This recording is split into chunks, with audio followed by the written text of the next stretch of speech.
good. Long time no see. Just kidding. Know, we were on a call today earlier, so. All right. Let me turn my volume up so I can hear you. Got my lights on. It's been a while since I've had my lights on, so this is exciting.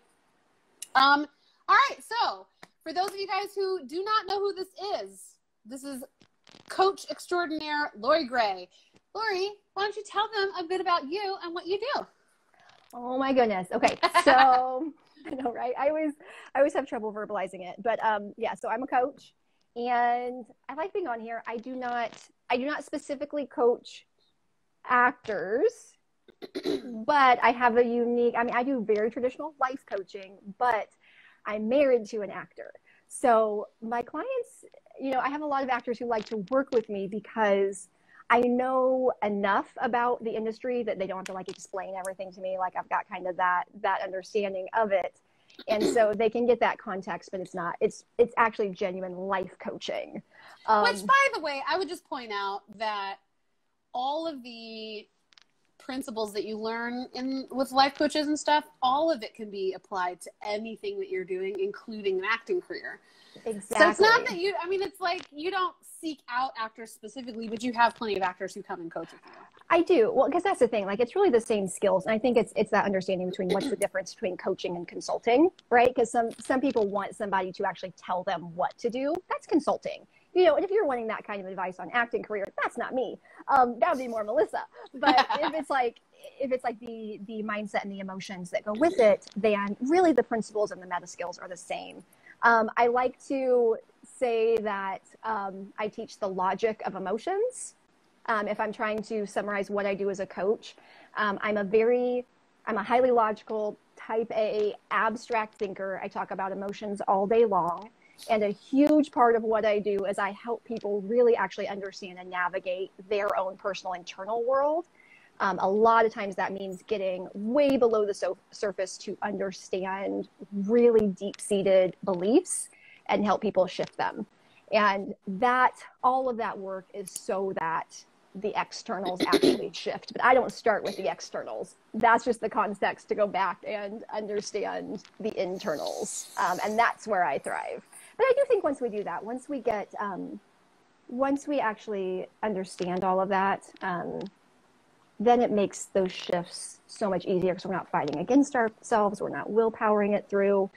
And again, I like to talk about emotions, and we're going to talk about that today because we're all afraid of stuff we don't understand. And most of us don't have a clue what emotions are or how they work.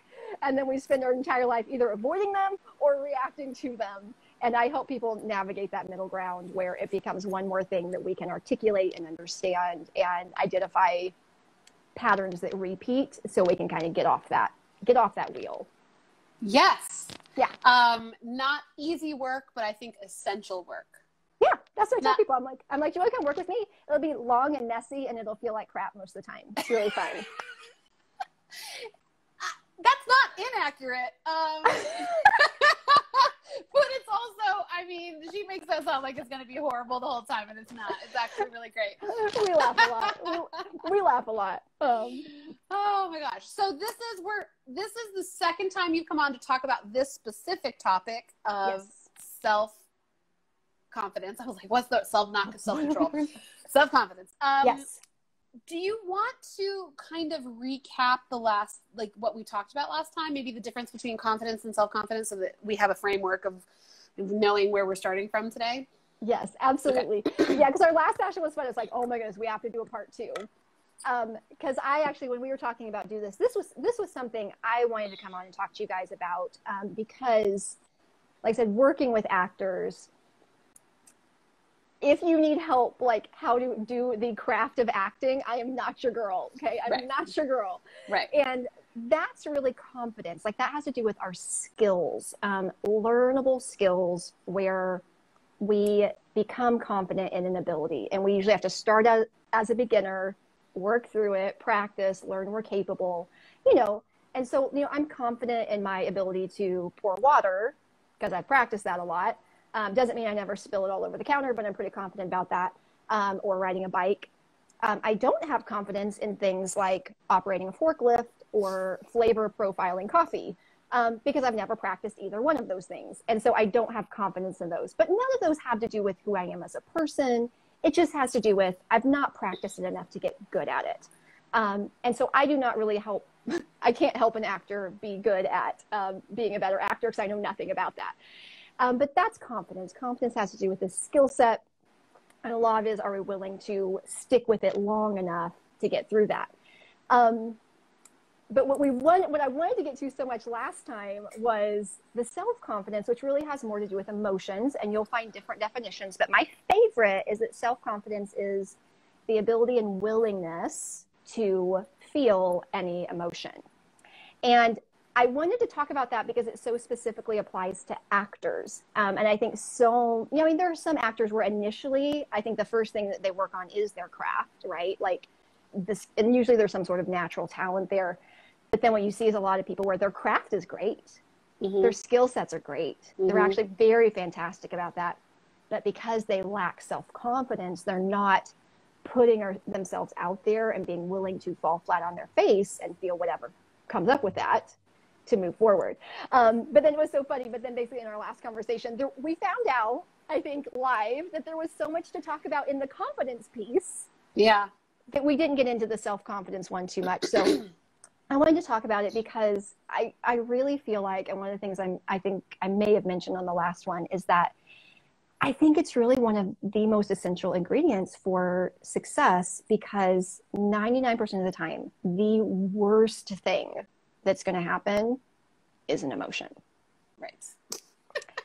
Say that again. And then 99.9% of the time, the worst thing that's going to happen is an emotion. I mean, even if we look at like, I lost money or this thing didn't work, the reason those things are an issue is because of what we feel emotionally whenever it happens.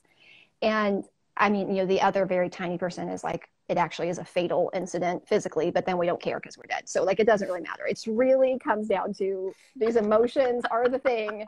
It is the thing that's in the way of you guys getting what it is you really want. And as I work with people, it doesn't matter whether it's an actor or a health coach or a mom, you know, whatever it is. When we reach that place where we actually are both willing and able to feel any emotion that comes up, I think we can actually achieve anything. And it takes away, like, most of the barriers between here and there are emotional barriers. There are some that are practical, but whenever we take away the emotional drama, then it just becomes simple, like problem solution situations. And it's not typically that complicated without the emotions mucking it up. That is so much easier said than done. My yes. Goodness. Yeah. Right.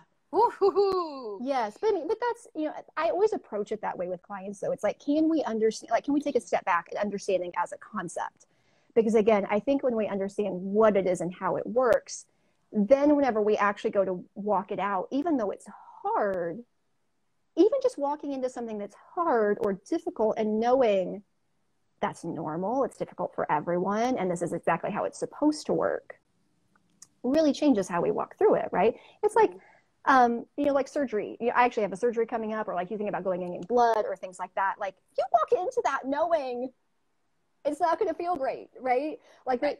They're like, hey, you're having the surgery. You're going to need a week to recover because you're going to be sore. So I'm like, it's going to hurt. It's going to hurt. And that's okay. Like, I'm expecting that.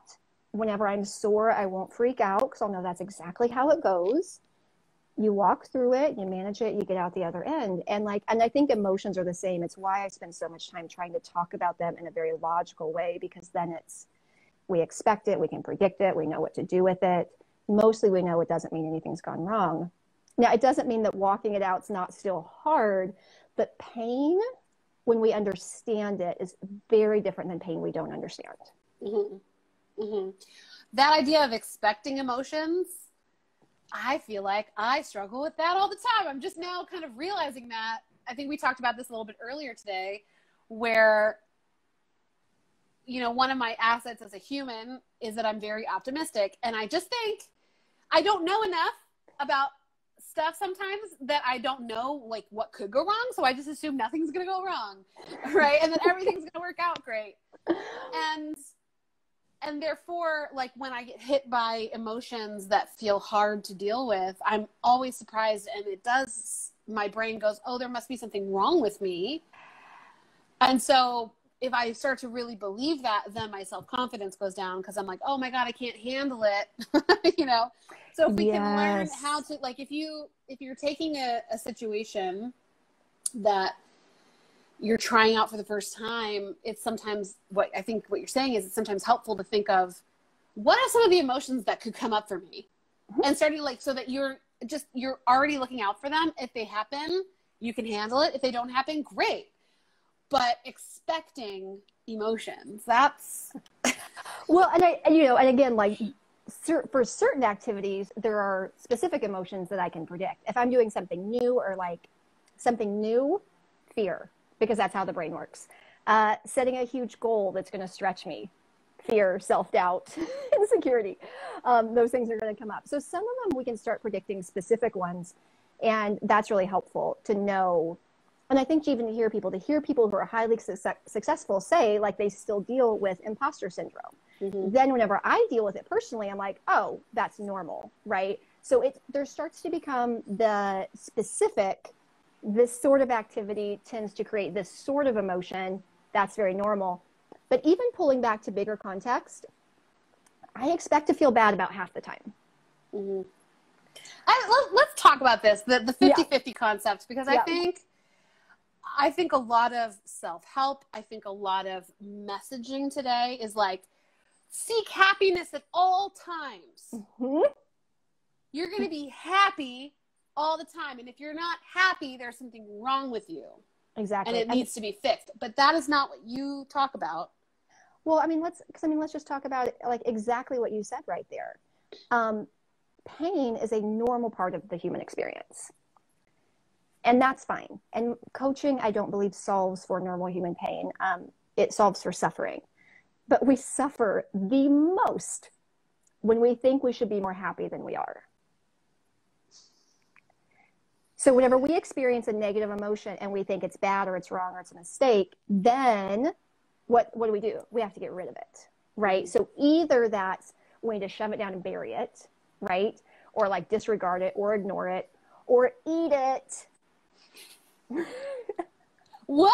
Eat your emotions? I don't know what you're talking about, Lorrie. Or use alcohol to manage them, or pornography to manage them, or mindlessly scrolling through social media. But as soon as we think the negative emotions are a problem, we suffer, and we have to and we're trying to fix a problem. When if we can step back and recognize it's not actually a problem, that all emotions are human. I quote Mr. Rogers the most. He says, all emotions are mentionable and manageable. They're all fine. They're not morality issues. So what I work on with my clients is, one, pretty much all the things, I just go in expecting it to be about 50-50. I expect to do a good job as a parent about half the time. And about half the time, I expect it to be really, really crummy. Like within my business, I expect to enjoy about half the activities and about half of it to be hard. I expect my marriage to be about 50-50. I expect my relationships to be 50-50. I expect all of it to be about 50-50. And then whenever the negative stuff comes up, I'm just like, that's normal, right? Mm-hmm. Like, and so as soon as a negative emotion comes up and we say like, oh, that's normal, we don't need to get rid of it. We feel it and process it and move through. Now, but I am always looking for, is it in balance? Because if we get too far from that 50-50, I think in order to get to that place where it's like, I'm happy 90% of the time and I'm only sad 10%.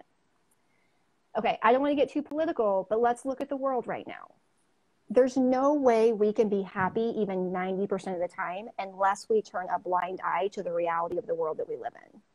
We have to pretend that all this stuff is happy and okay. Mm-hmm. I don't want to feel happy and okay about that.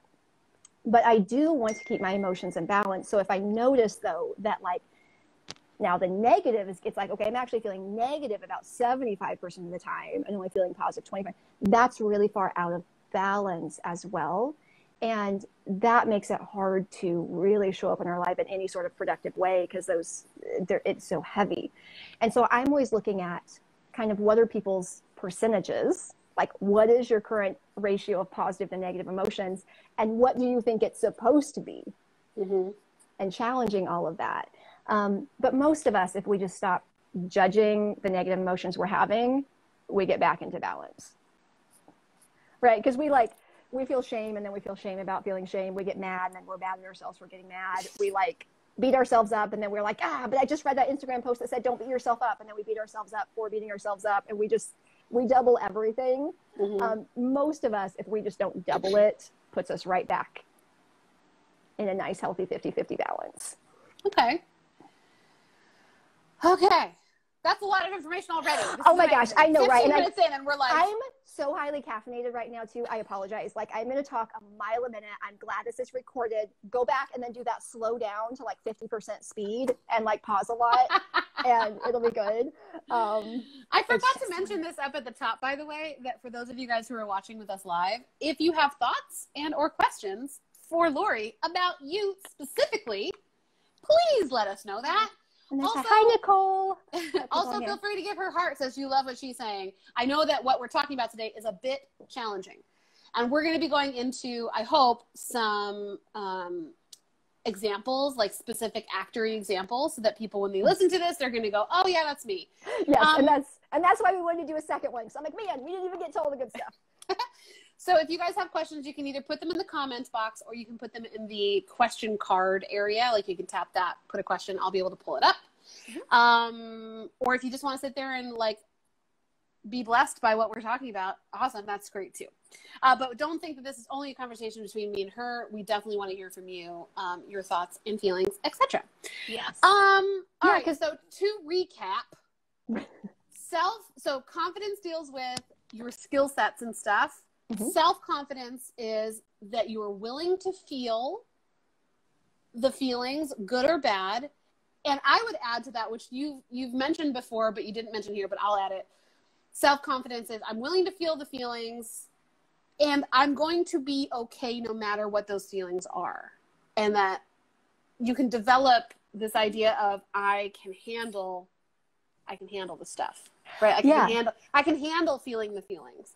Because I think for a lot of us, like for me, especially when I started my, like this journey with you and this journey with my therapist a couple years ago, I was not willing to feel feelings because I felt like if I felt feelings, I was like, it was damaging. Like I was going to die. Like it felt internally like I was going to die. And how ridiculous is that, you guys? I knew up here that I wasn't going to die, but it felt in my body so uncomfortable to even talk about, bring up.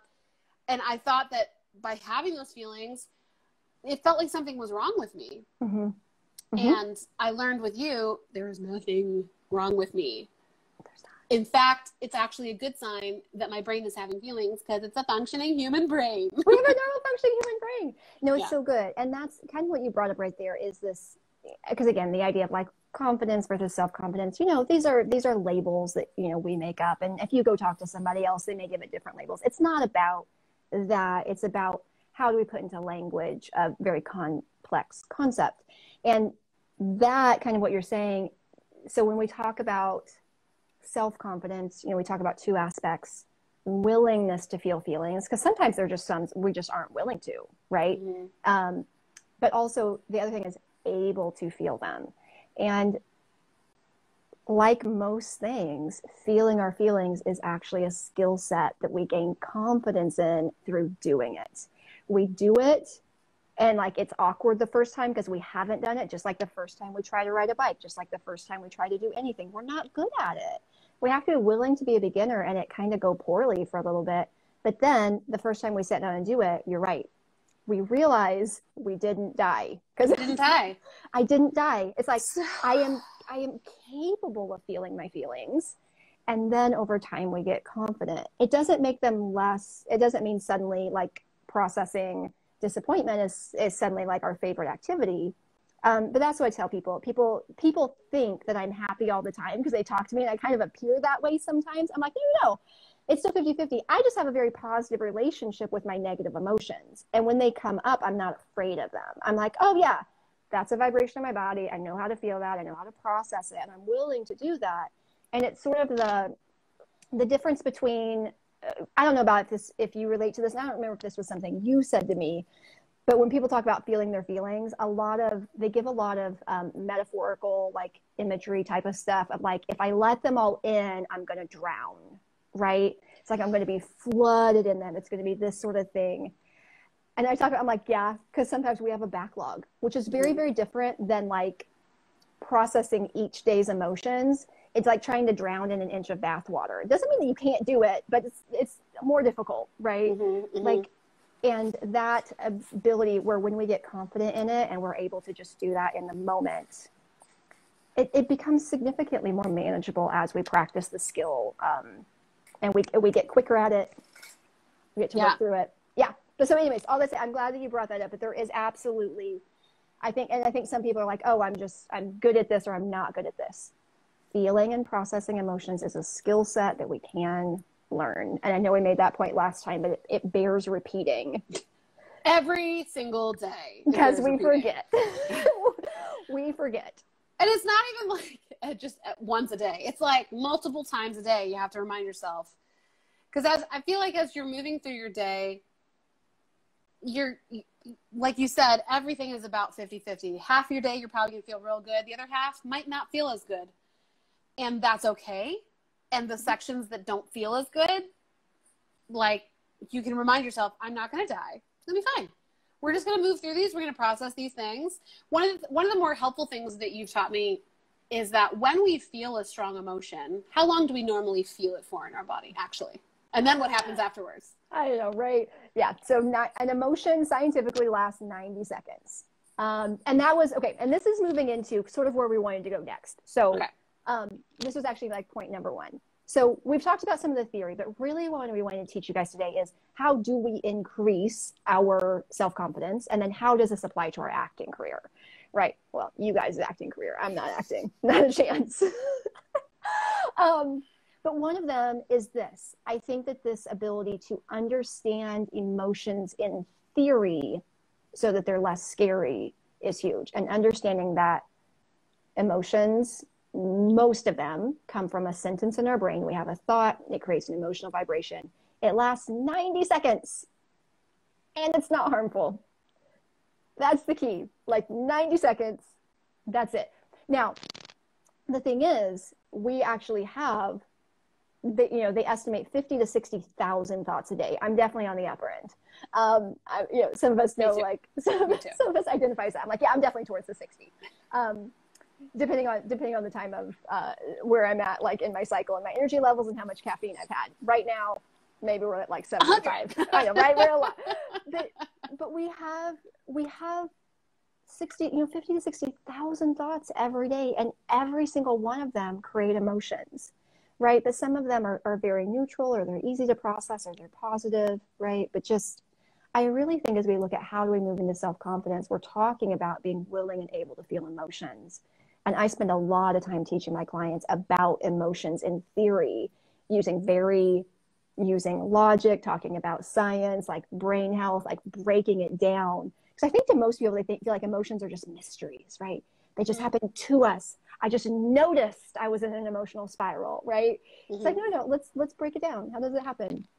And so I do think as you guys, if you're recognizing you could use more self-confidence, this is going to come down to emotions. And if you can understand it in theory first, it makes it easier. And I repeat to myself all the time, I'm like, this is just a vibration in my body that comes from a thought. It's going to last 90 seconds and it's not going to kill me. I have said that to myself so many times over the last decade, so many times. And sometimes when I'm working up the courage to sit down and feel something, I have to, it's like, this is okay. We're not going to die. It lasts 90 seconds. Like I keep up this like inner dialogue. And like, if you guys could hear my thoughts sometimes, they're not these like flowery affirmations. Like a lot of it's like, we won't die. We'll be okay. We won't die. We won't die. Yeah. Well, I think key here is that while the emotion, the chemicals and stuff that were released while that emotion happened lasts about 90 seconds, then at the end of that, we either continue it on with our thoughts or we decide to process it and then move forward. Yeah. It's the choosing of continuing the bad stuff that I think all of us do most of the time. Well, because we just listen to our brains. We're like, my brain said it was awful. It must be. Yeah. Right. And we just believe it. Like we just believe every single sentence that runs through our brain because it feels true. And somebody was saying something the other day. I forget how they phrased it. The difference between listening to our thinking and listening to ourselves versus talking to ourselves. But this is that a huge part of my work with people is just not letting this run on autopilot. And because if we just let our brain run, it's like who knows what it's going to do? Like, who knows where it's going to go? You're right. And then when we recognize, though, and that skill of being able to recognize something in a moment is another one of those skills that takes practice and time. But to be able to recognize, like, oh, this is a painful or unhelpful line of thinking. To be able to process it and feel it and then redirect, as opposed to like latching on and digging our heels into that thought. Yeah. It's a huge skill, and it's one that I think initially for most of us, we end up looking back on things and understanding them afterwards. But eventually we want to get to that place where it's like we can start to do it in the moment, direct our thinking, be conscious. In your, so the idea here of boosting and working on our self-confidence, with the idea that the definition of self-confidence is being willing to feel emotions. Some people are going to think, I'm not willing to feel emotions, and that's a lie. I think we all are. We're all willing and very accepting of the good feelings. So that means that we actually have the capability of being willing to feel feelings, because we do it all the time. When it's happy, feel good feelings. It's when we're unwilling to feel the uncomfortable stuff. Anger. Yeah. What are some of the uncomfortable emotions, like anger, fear? Yeah. Nervousness, right? Like, yeah. And I mean, embarrassment. I think some of the embarrassments. Yeah. Kind of what we're going to be talking about here. I think rejection, loneliness, terror, shame. And, I think everybody has their limit. And whenever I talk about emotions, I think that there's genuinely like a spectrum where we can think of like a space of being completely neutral, and then negative emotions that increase in their level of discomfort, and positive that increase in their level of feel good factor, whatever that is. And usually many of us have kind of set an arbitrary line, and we're not doing it with a positive. It's usually the negative. It's like, okay, I'm willing to feel like disappointment, right? Or I'm willing to feel, maybe a little afraid, but I won't do terror. I won't do lonely. I won't do shame. And at some point we draw a line and we shut off a section of ourselves. But what happens is it always happens on both sides of the spectrum. We can't just shut down negative ones and keep all the happy, positive. What we end up doing is taking our emotional experience and bringing it in to whatever level we're comfortable with, and not being willing to feel anything on the other end. So we are all capable of feeling emotions, because we do feel some of them. But I do think that all of us make an actual choice about which ones we aren't willing to feel. And like sometimes I'll talk to people, and maybe you guys have experienced this, maybe you've experienced this, I've experienced this, where the emotions get very big, and then suddenly it feels like we're almost feeling nothing at all. And that's a conscious choice. This happened with my book, guys. Thankfully, I'm self-aware, but I don't remember when this was. Was it last fall? Maybe longer ago than that. I don't know. I wrote a book. It came out, and it's great, by the way. It was fun. But I noticed, I kept getting so many messages of people like, "Oh my gosh, like it's out!" And I noticed, I'm like, "What am I?" I'm like, "I'm not feeling anything right now," and I really wasn't. And I was just like, people write books all the time. Like this is no sort of deal. And other people were more excited than I was. And I was like, what is happening here? And it was that the emotions were so big, they got to be a lot. And I just like shut them down. And I just brought it all real in close to neutral, because I wrote stuff down in that book and put it out for the world to read that I had not even told a lot of people. My family was going to read stuff about me that they didn't know. And like the things that I had felt so much shame about before, that had like this, really, really just made me shut down completely as a human.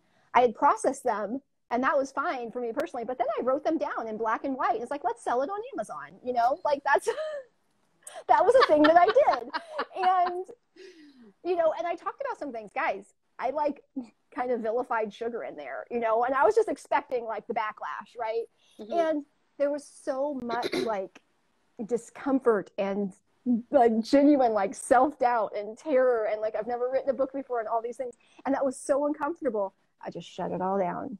But it also meant I didn't get to feel wildly proud or vastly excited or any of those really strong ones. You know, and at some point I recognized what I was doing and made a choice to do what I teach my clients all the time, which is let's open ourselves up to all the human emotions and know that we're not going to die, right? Now, thankfully, I'd felt my feelings all along the way, so that I actually got that book out to the world. But even as somebody who teaches on this, I still had a moment of like, oh, I was not willing to feel terror about this book. And so I shut it down. But I also sacrificed the extreme pride and joy to do it. Lorrie. Hi. Lorrie, Hello. I mean,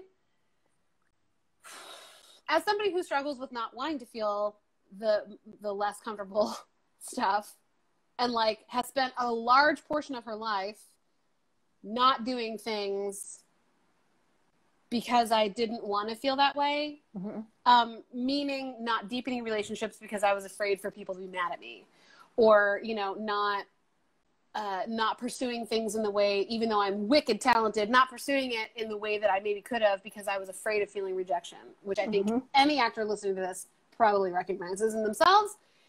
I didn't realize that by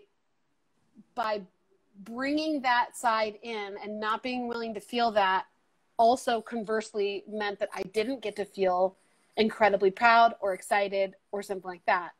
Because when you don't put yourself out there to feel those, then you're also not feeling this other stuff. What? Yeah. That is so challenging on a couple of levels. One, wow, that's information I had never really thought of before. And two, that requires a level of self-honesty that is difficult for, I think, a lot of people to really realize they're doing that. Wow. I think so too. And a bit, again, like I had somebody recently who like, I recognized in one of my clients, that was what was happening. And because sometimes it's like a self-protective mechanism, and like there, you know, and I think it's always a self-protective mechanism. I don't think it's sometimes. I think it's we are absolutely protecting ourselves. Always. I think what I would say was, it's not necessarily, it doesn't mean like we can never do it. Because I think that at that point, like in my book, I had a day or so there where I was like, I'm almost to the point of not being functional. Okay.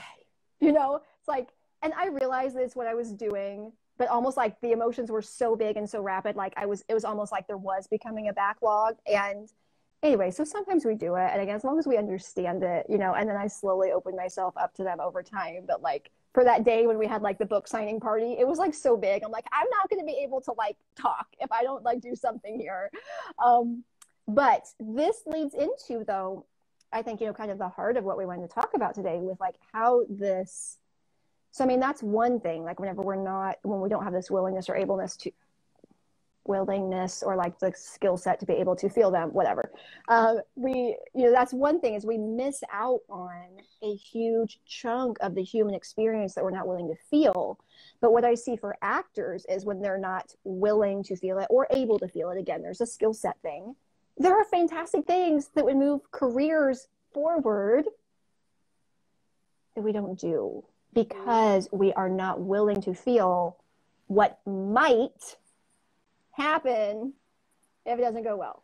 And it's even theoretical. It's not even an emotion that we've experienced yet. It's we're predicting what we might feel, and then we don't go do the thing. And I love that you brought up, like, you weren't willing to go, you know, what'd you say? You weren't willing to go deeper in relationships because you might feel rejection. But I think rejection is one of those ones that a lot of people aren't willing to feel. And when we're talking about doing things like reaching out to agents and managers and casting directors, for some people, the fact that they might feel rejection is so triggering. And a lot of times this does have to do with, you know, bigger picture stuff with childhood and all of that. Like, it's a bigger picture than that. But really, like, when we're not willing to feel that for 90 seconds, we backtrack and we don't make the call. We don't send the email. We don't do the thing for an emotion that'll last 90 seconds and not harm us. It feels so silly when you break it down that way, but it's so powerful because we do it all the time. All the time. All the time. So did you have specific exercises or examples you wanted to go through today? Or well, kind of. Yeah. Okay. Because I have some things that because I'm like, I'd love to break it down because not everybody struggles with every single aspect for acting career stuff. Like not everybody's, you know, afraid to make phone calls, but some people are terrified to make phone calls, you know? So I'm curious, sort of, one of the questions I wrote down, because, you know, guys, I take notes while she's like, this is just me. I take notes. And one of the questions I wrote down was, what are some exercises that people can do to dip their toe in the pond to start being able to work on this, right? Because so I feel like the more we're able to work through these and learn the skill of self, I feel like confidence is about confidence and skills, but I think self-confidence can also be a skill we can learn. So, but that requires the actual learning process. So what are some exercises we can do, and how can we sort of put these with examples that actors go through on a day-to-day basis for their careers and stuff? Yeah. If that's what you want to talk about. If you have other points, of course, we're going to listen to those too. You know, I'm all over the place with, I just go with the flow. I don't come in to do teaching. I'm a coach. So I go with what's happening. So it's better with examples. Okay, yeah. good. Yeah. So I mean, if you have some, you know, because again, one of the things, and I have to say, explaining to people how to feel an emotion is perhaps one of the most difficult things to walk people through as a coach, because I can give metaphors and I can give it examples, but it's such a personal experience that I can't like, even within language, like completely get through what that feels like in a person's body. But what I can help people do is kind of get up to the line where they're willing to experiment with it. You know, and one of the emotions that you and I within our coaching, and that for other people that we choose on purpose a lot, is curiosity.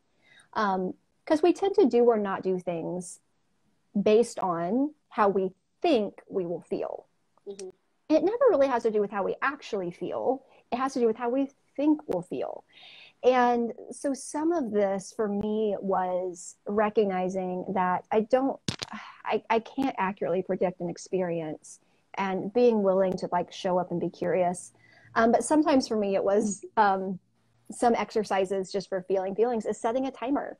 Like generally, like set a timer and see if you can sit with it for 60 seconds.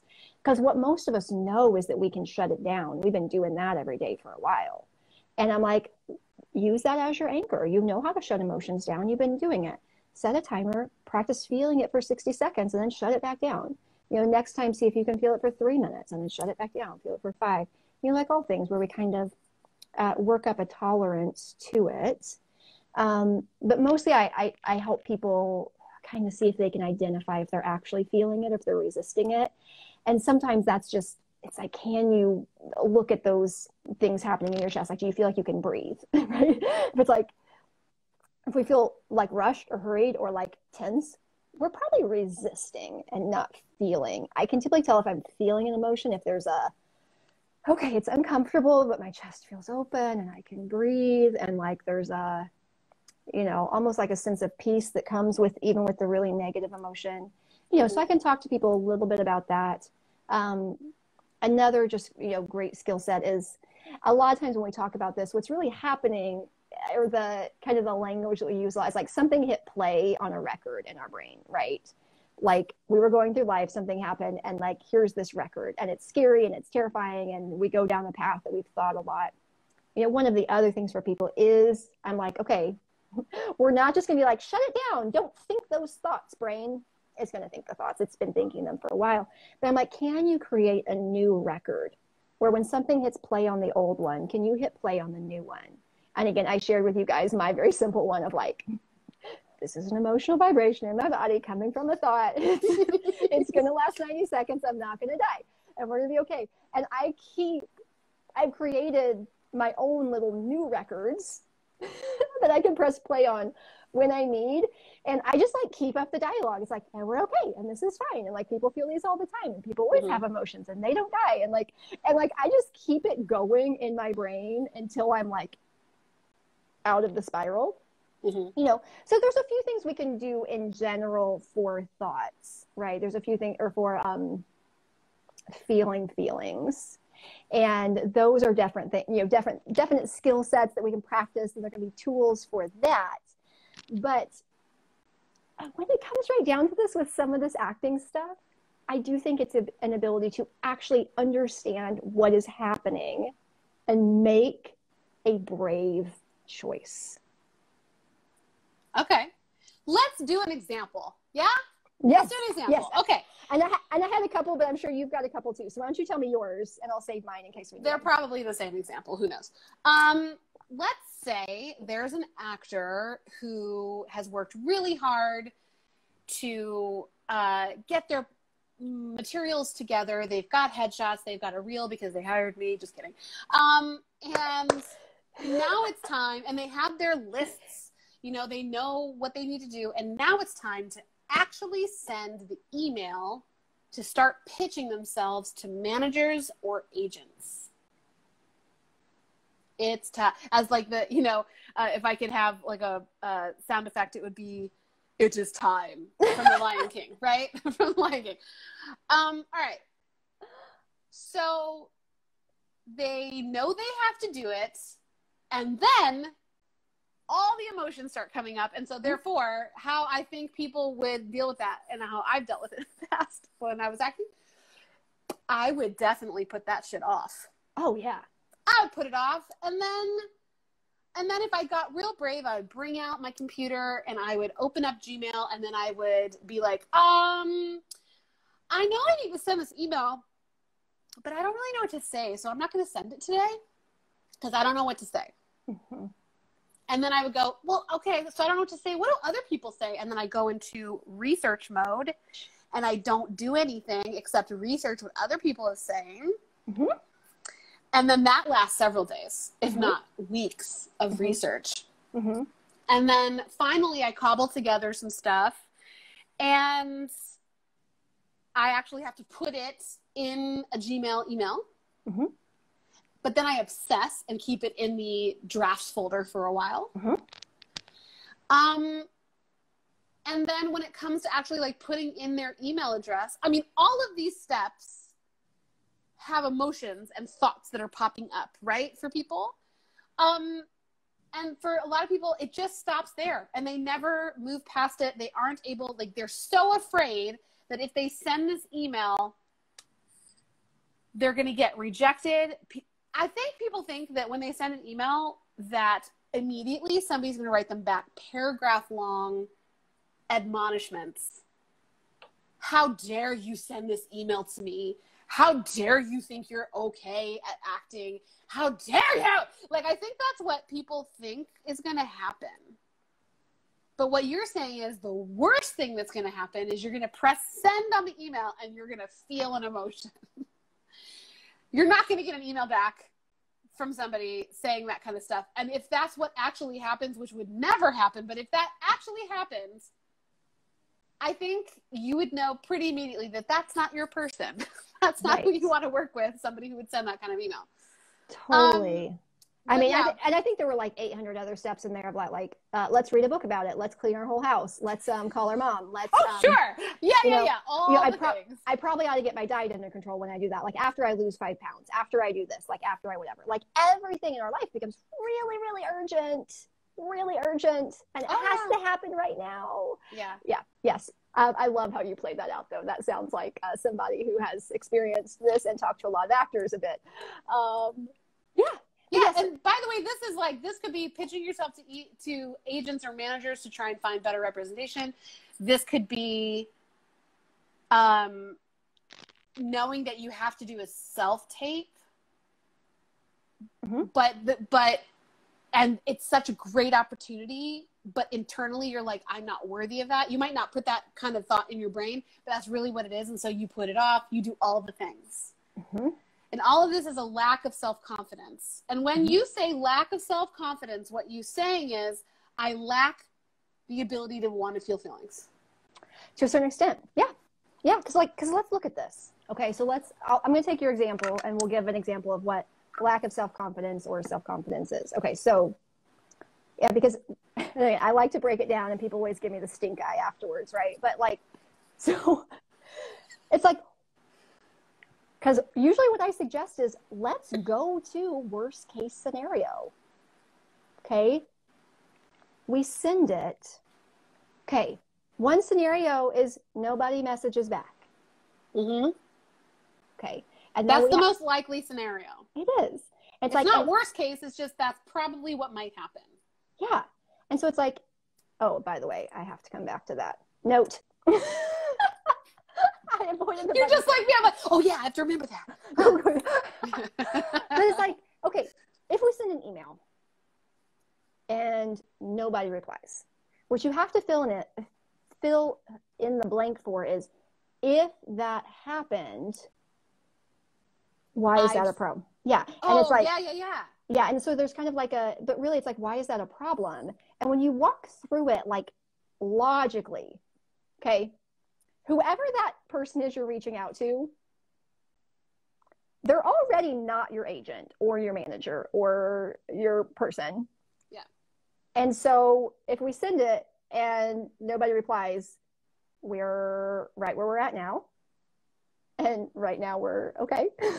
So there's one, again, you have to kind of work it out. I'm not going to die, but I might feel rejected. Mm-hmm. I might Which, by the way, I would also like to point out, you know how busy you are? Like, I'm talking to the actors who are going to watch this now and later. You know how busy you are, right? Like, how much life is. You got to, like, do your acting stuff, plus your job, plus your grocery shopping, plus paying the bills, plus taking care of your dog, plus being married and having children, whatever. You know how busy you are. Can you imagine how busy they are? So if they don't get back to you right away within the first 5 minutes of you emailing them, or the first 24 hours of you emailing them, it's not the fucking end of the world. Sorry, but that's how I feel about it. Yeah. But it's such a good one, right? Yeah. Because to remember everyone is human and everyone has lives and jobs and chores and stuff. And I think people often forget that because we often tend to think of ourselves a lot more than anyone else is thinking of us too. It's so true. Yeah. But I mean, like let's soapbox. Sorry. Soapbox. It's a great one. It's a great one. But yeah, but I mean, like one scenario is nobody ever gets back to us. Okay. Again, if that happens, physically, you are not in danger. The only thing that's going to happen is you are going to experience an emotion based on how you choose to think about it. And if you think about it the way that Melissa just said of like, people are busy, we're not probably feel much, but if it's like, oh my gosh, my career is going to end. Like, I've been like rejected. I'm not good enough. I'm whatever. You're going to experience a lot of that. Okay. And sometimes whatever comes up is based on like old programming. Okay. But so really, again, nobody responds. Worst thing we experience is an emotion. You're not in physical danger. Okay. Another scenario, we send it and we get a no. Maybe it's a polite no. Also, worst thing we're going to experience is an emotion. Mm-hmm. And even if they reply back and say all of the worst thoughts you have in your head, all of like your greatest insecurities and doubts and all of the things of like, who are you to think that you could ever be an actor with a face like that, right? Like whatever, like, that's awful. But like, we have these like terrible like fears, but like whatever it is we're most afraid of, even if they said it, still physically not in danger. We would feel an emotion, okay? There's all kinds of them. And this is where self-confidence comes in. Because as much as we can do, and I do believe in doing our work in advance to, I like to do worst case scenarios. Like, what are the most likely outcomes? What are all the outcomes? And I go through all of them.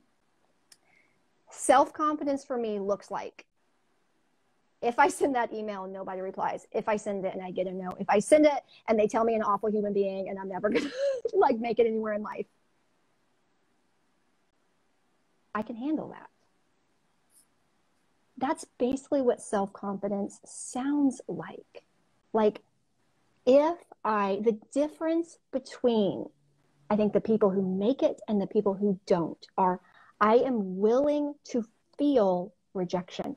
I'm willing to go out and be in the arena and fall flat on my face and feel like a failure and feel like I'm not good enough and feel embarrassed and feel rejected because it's just a product of my thinking. It doesn't mean anything and I'm not going to die.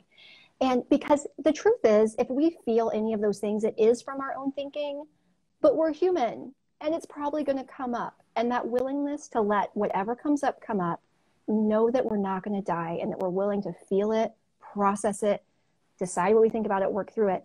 That's when we can actually do whatever we want. And so I always do that. I always do kind of worst case scenario work. And I always go to the end of it. It's like, what if this happened? And my conclusion is always, self-confidence sounds like, if this terrible thing happened, I would be okay. And I have done this, guys, with incredibly painful things. Okay, so I've got a daughter, I'll just share. I've got a daughter who has a dairy allergy that it doesn't even chart. Like the chart goes from like 0 to 100. We don't know where she's at. She's someplace over the top of whatever the chart is. It's extreme. We've had people come into our house. She hugs them. She has a reaction because they were near dairy earlier and there were particles on their clothes that she reacted to. Every time she leaves our house, we risk her dying. It's an actual thing. Mm-hmm. Okay. Self-confidence looks like, even if that happened, like what would happen? I would feel the worst pain I can imagine. I would grieve for a really long time. It would be more awful than I can imagine. I would miss her every day of my life. And I played that out and I made the decision. I would handle it. Just like all the other parents before me who have lost children and found a way to go on, I would figure it out. And that now when she goes out, it doesn't mean I don't never have a tinge of fear, but I have internally decided I can handle it. You know, and if we're talking about making a phone call, like I'm going to make a phone call and they're going to say no.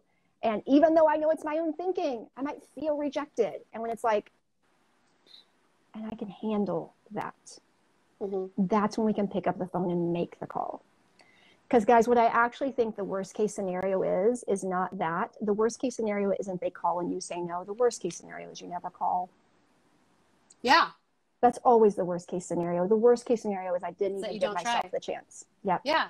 Because you've narrowed that emotional bandwidth so much that there's no anything. Mm-hmm. Right. Yeah. Catherine here, she says, yes, or I show up and I'm not good enough. Ooh, that statement right there. I'm like, let's let Lorrie deal with that one. Yeah. That's really good. I mean, first of all, you're good enough no matter what, right? Like being good and having a skill set that is where it needs to be. Those are two, I think, different things. Yes. We have to talk about, like, are we talking about innately who we are as humans or what we do? Because here's the thing, guys. I am not a good enough runner to qualify for the Olympics. Right. They have a bar. You have to be able to run the 100-meter dash in this amount of time to qualify for the trials. I am not good enough in the sense of there is an objective level and I didn't meet it. Right. Guys, there are days when I can't walk. I was in a wheelchair, okay? Like, it's not going to happen for me. It's not going to happen. Oh my gosh. Somebody today, they're like, we think we're going to go like run a marathon. Do you want to train with us? I'm like, bless your heart for thinking I could run a marathon. No, It's not going to happen. And so, yeah, in skills, again, like with acting, I am not a good enough actor.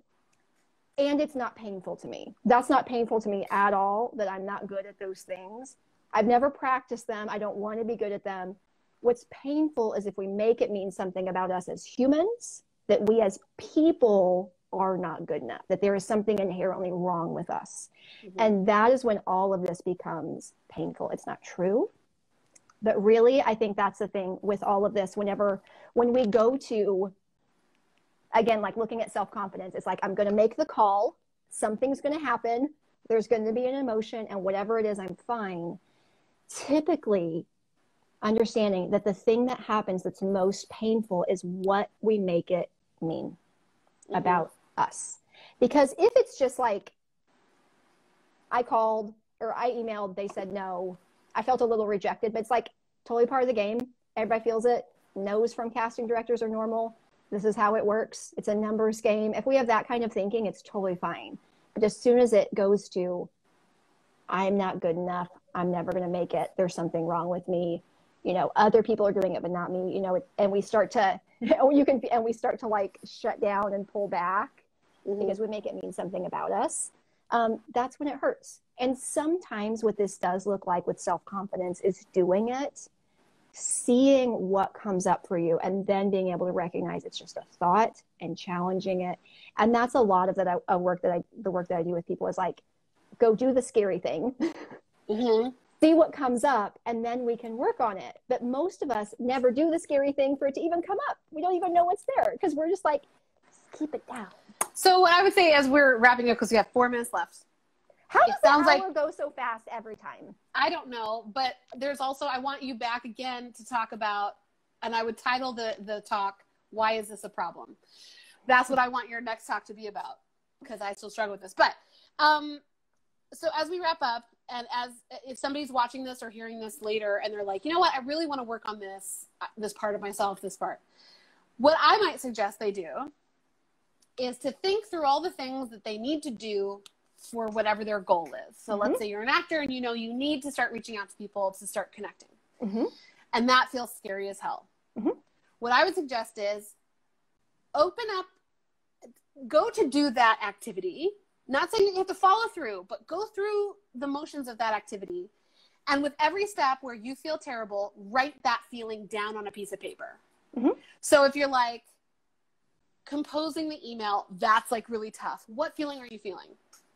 Cool. Write the email. Then when you press open on Gmail or wherever you use, and you go to like open up the email, knowing that it's going to be for that recipient, if that makes you feel something, write it down.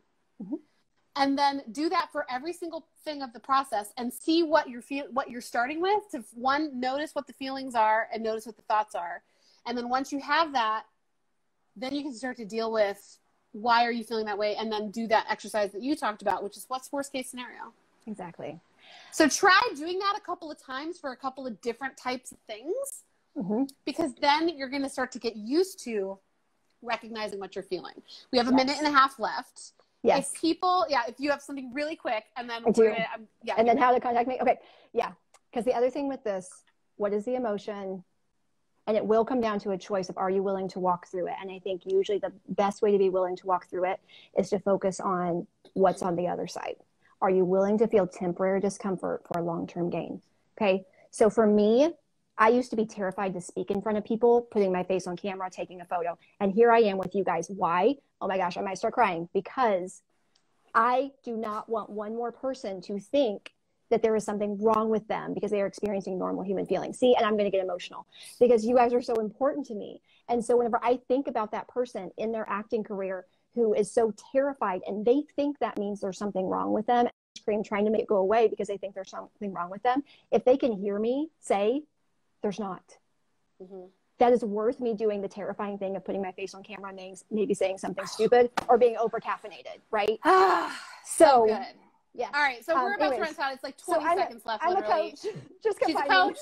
Find her here on DM here on Instagram. You can also go to her website, which is LorrieGray.com.